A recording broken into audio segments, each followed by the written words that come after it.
राम मंदिर उद्घाटन से पहले सेना ने कश्मीर में कर दिया ऐलान, पहली बार मोदी सरकार ले रही इतना घातक फैसला। उधर खत्म हुई अमित शाह की बैठक, इधर कश्मीर में घर घर पहुंचा संदेश, सेना का शुरू हो गया ऑपरेशन लंका दहन। भारत का प्लान जानकर इजराइल भी हुआ हैरान, पाकिस्तान की सीमा पर सेना भेजने जा रही सबसे खतरनाक बाहुबली। इधर जब पूरा देश भगवान राम के आने का इंतजार कर रहा है, उधर कश्मीर में घर घर एक संदेश भेजा जा रहा है। इस संदेश को पढ़कर कश्मीर के कुछ परिवार लखपति बनने का सपना देख रहे हैं, कुछ लोग पाकिस्तान भागने का तरीका खोज रहे हैं और कुछ लोग कब्र में दफन होने का इंतजार कर रहे हैं। मोदी सरकार के इस फैसले के बारे में जानकर इजराइल भी हिल गया है, क्योंकि इससे पहले इजराइल भी इस टेक्निक को आजमा चुका है। लेकिन भारत की सेना अब कश्मीर में ऐसा लंका दहन करने वाली है कि अयोध्या में राम भगवान के आने से पहले ही कुछ बहुत बड़ा होने वाला है। 2 दिन पहले खुद अमित शाह ने एक मीटिंग बुलाई थी। इस मीटिंग में जम्मू कश्मीर के गवर्नर मनोज सिन्हा भी शामिल थे।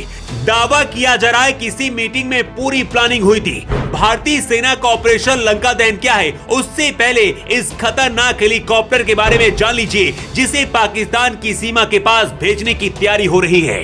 भारतीय वायुसेना पहले से ही अमेरिका में बने इन घातक लड़ाकू हेलीकॉप्टर्स का इस्तेमाल कर रही है। पश्चिमी और उत्तरी दोनों सीमाओं पर भारतीय वायुसेना ने 22 अपाचे हेलीकॉप्टर को तैनात कर रखा है। अब थल सेना को भी जल्द ही 6 अपाचे लड़ाकू हेलीकॉप्टर देने का फैसला लिया गया है। इसके साथ ही भारत की सेना के पास 28 अपाचे लड़ाकू हेलीकॉप्टर्स का बेड़ा तैयार हो जाएगा, जो अकेले ही पाकिस्तान जैसे देश को तबाह कर सकते हैं। भारतीय वायुसेना अपनी रणनीति के मुताबिक पाकिस्तान सीमा के पास राजस्थान के बीकानेर में नाल एयरबेस पर स्वदेशी लाइट कॉम्बैट एयरक्राफ्ट तेजस मार्क 1A लड़ाकू जेट के अपने पहले स्क्वाड को तैनात करने की तैयारी कर रहा है। लेकिन कश्मीर के घर घर भारतीय सेना कौन सा संदेश भेज रही है, अब उसके बारे में भी जान लीजिए। खुफिया एजेंसियों की रिपोर्ट के मुताबिक इस बात का डर है कि राम मंदिर के उद्घाटन के दौरान 22 जनवरी को आतंकी कोई बड़ी वारदात को अंजाम दे सकते हैं। इस वक्त भी जम्मू कश्मीर के शोपिया में सेना और आतंकियों के बीच मुठभेड़ हुई है। ऐसे में 22 जनवरी से पहले जम्मू कश्मीर से आतंकियों को खत्म करने के लिए सेना ने ऑपरेशन लंका दहन शुरू किया है, ठीक उसी तरह से जैसे इजराइल ने अंजाम दिया था। आपको याद होगा, कुछ दिन पहले इजराइल की सेना ने हमास के आतंकियों को खत्म करने के लिए गाजा में आसमान से हजारों चिट्ठियां फेंकी थी। इसमें इजराइल ने कहा था कि हमास के आतंकियों का पता ठिकाना बताने वालों को इनाम दिया जाएगा। अब इसी टेक्निक को आजमाकर सेना कश्मीर के घर घर ये संदेश पहुंचा रही है कि जो भी कश्मीर में छुपे आतंकियों का पता बताएगा और उन्हें छिपाने वालों के बारे में बताएगा, उन्हें लाखों रुपए का इनाम दिया जाएगा।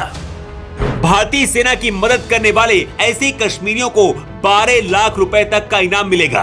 अगर कोई पाकिस्तान से घुसपैठ करने के लिए खोदी गई सुरंग के बारे में जानकारी देगा तो उसे 5 लाख का नगद इनाम दिया जाएगा। पाकिस्तान से आए अवैध ड्रोन की जानकारी देने वाले को 3 लाख रुपए का इनाम दिया जाएगा।